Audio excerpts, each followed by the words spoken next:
this is something I didn't think I'd be doing in 2022, but years ago, I had the idea to do a series called Whose Fault Is It Anyway? The premise was explaining who or what exactly caused a specific wreck and why.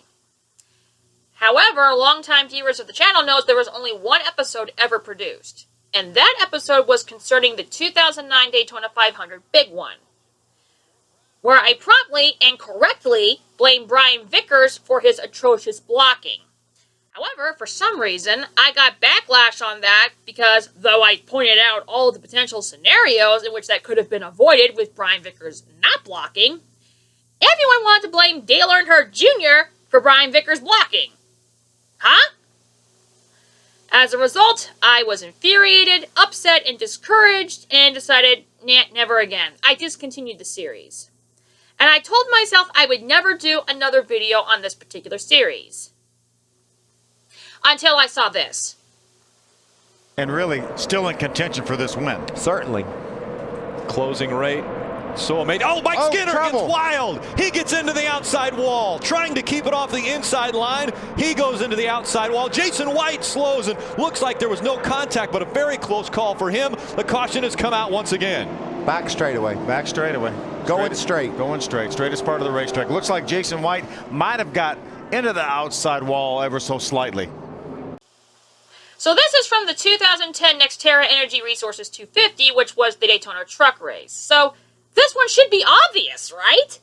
The person to blame in this incident was obviously the 17, which in this race was Timothy Peters. So it's literally clear right there that Timothy Peters is the cause of the wreck, right? Well, Mike Skinner was interviewed after this, and this is what he had to say concerning this wreck. Mike, it's an art, bump drafting. Was there anything artistic about that? Well, when the bumpers don't line up, it's pretty hard. And, 17 and I had been working really well together, but he just gave me a little too much of a push there. And, that's not what triggered it. Wait. So, Timothy Peters literally caused the wreck. You know this, and yet he's not to blame? Okay. So who does Mike Skinner blame for this? What triggered it is we had another Toyota teammate out there 20 laps down pushing a Ford. That was the real problem, but... Okay, hold up. Mike Skinner says a Toyota 20 laps down pushing a Ford caused a completely different Toyota to wreck him. Okay. Let's rewind the tape. Great job by Donnie Nuremberger to use that pit road in order to keep from causing a wreck. Right. Sometimes it just works out right, guys, and Todd says, get ready, here I come. He rolled in, got tires on that one. They'll go back to the racetrack, and it looks like he may be able to... Okay, so Mike Skinner is talking about the 18 and the 95. Well, let's see who the 18 and the 95 were in this race. Okay, here's the racing reference page for that race, and... wait a minute. You mean to tell me that Mike Skinner thinks that Kyle Busch and Johnny Benson, two drivers who are polar opposites, caused Timothy Peters to wreck Mike Skinner when Skinner and Peters were behind them? Huh?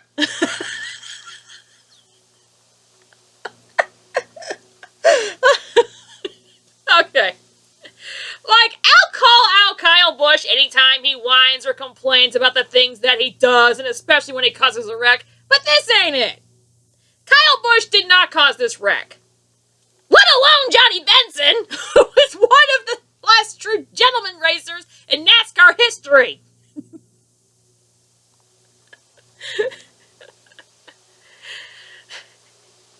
And this ain't the first time he illegitimately went after Johnny in some sort of stupid rant. Because don't forget about this one, Mike. Don't think I forgot about this idiotic rant from 2007 Phoenix. Skinner is moving up, though. He was able to get by Setzer. Benson, though, goes by Skinner, which, amazingly, we thought teammates would work together. That is controversial there. Very controversial. So taking a position away from his teammate and points away from a championship hunt, Johnny Benson now moves ahead of Skinner. White flag goes in the air.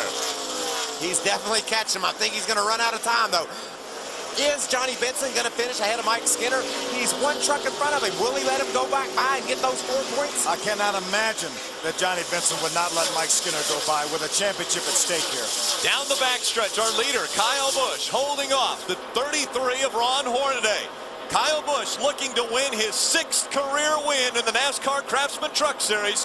Looking out of turn 4, checkered flag in the air. He'll win the Phoenix 150. Good job, boys. Richie Waters, everybody. Billy, thank you. Unbelievable. Johnny Benson stays in front of Mike Skinner. I cannot believe that. That's 4 points. Put that down in your notebook. Yeah, I think obviously no team orders there because Johnny Benson passed Mike Skinner, cost him 4 points. That could loom large when we get to Homestead next week. But what comes into play in our points championship is this pass right here. This is 4 points that on the restart you can see they got all bunched up. Skinner goes low. Look him around the outside of Skinner. That's his teammate, Johnny Benson, driving on the outside and passing him. And they finished 7th and 8th. Johnny could have easily given that spot back. I wonder what Skinner thinks about that. Let's find out. Adam?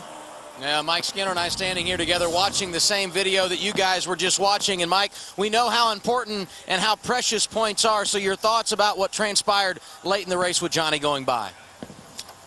I'm not the boss. I guess we're not a team. I don't know. I thought he was taking care of me, but maybe his truck just wasn't any better than that. But I don't know. I don't want to comment on it. Hornaday cut the lead in half tonight. 8th is where you finished. Talk about the evening and taking the point lead to the final race of the year next week. Yeah, it's, I just try to stay positive with everything. They pretty much did everything they accused us of doing, and we obviously didn't do that. So we'll go to Homestead and hammer down. This may be it for Mike Skinner's championship hopes right here. There goes Ron Hornaday right by the 50, and there goes the left rear off of the 5. It's Mike Skinner having trouble. The caution flag will fly. This is not good for Skinner, though. The whole wheel came off of the left rear. Yeah, left side wheel is off, left side. Into 3 and 4. Now Johnny Benson trying to run the bottom of the racetrack. Here comes Kyle Busch on the high side. He can't do it. He's into the wall. Johnny Benson coming to the start-finish line. He'll win the final race of the season. Wow. Okay, come on. So in the case of Mike Skinner's crash in the 2010 Daytona Truck race, whose fault is it anyway? It's clearly Timothy Peters' fault. Not Kyle Busch for once, and sure as heck not Johnny Benson either. Like, come on. Seriously, how can you think that Kyle Busch and Johnny Benson caused this? It's Timothy Peters' fault that you wrecked in that race, Mike. Yeah, I'm done. Just hit the button. It doesn't take that long. Subscribe, hit the bells, follow.